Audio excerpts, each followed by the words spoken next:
had thin arms, and she wore a white dress like one of my mother's scarves. She was leaning back against the trunk of a huge mossed tree, as though trying to protect it, a hunter's arrow buried deep in her breast. I would look at that picture when I was alone, at the thin fingers of her left hand splayed like a starfish grasping the bark, at the blood-red fletching, the stub of the wooden shaft, at the place where it disappeared, right there, just above that small, painful arc, that indescribable, exquisitely painful arc. There was a look on her face, caught between the strands of black, blowing hair, that I found shameful and disturbing and mysterious. I could never look at it for long.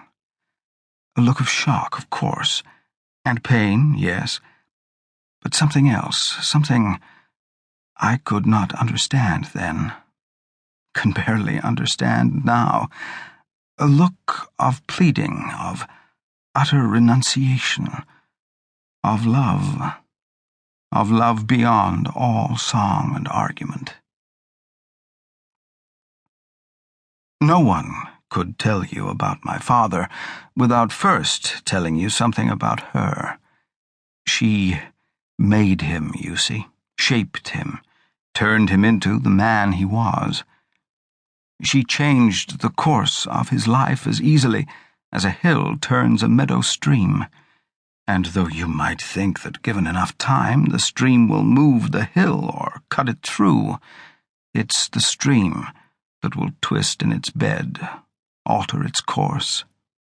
The new comes to feel natural.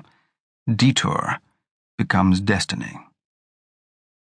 For 26 years, Antonin Sedlak was like every other mother's son in the city of Brno, Czechoslovakia, 4 rows up, 3 over, running his own particular course to the sea. Then he ran into her, and nothing was ever the same for him again. What can I say about my father that isn't bent out of truth by hindsight, misshapen by love?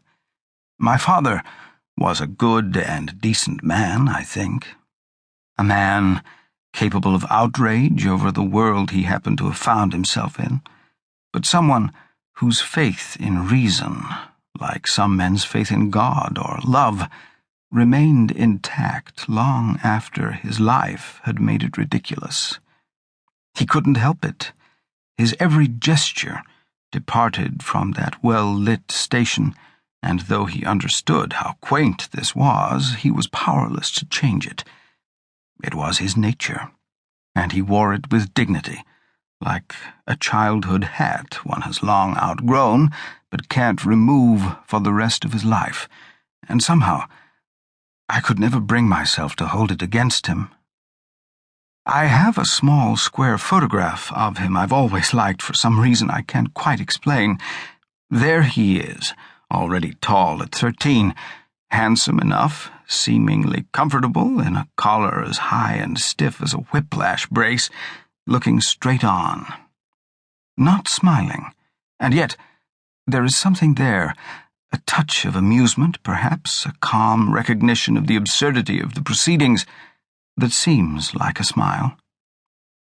Everything that he accomplished in his life was a violence against that almost smile, against its generosity, its good-humored reasonableness and decency, against his very nature.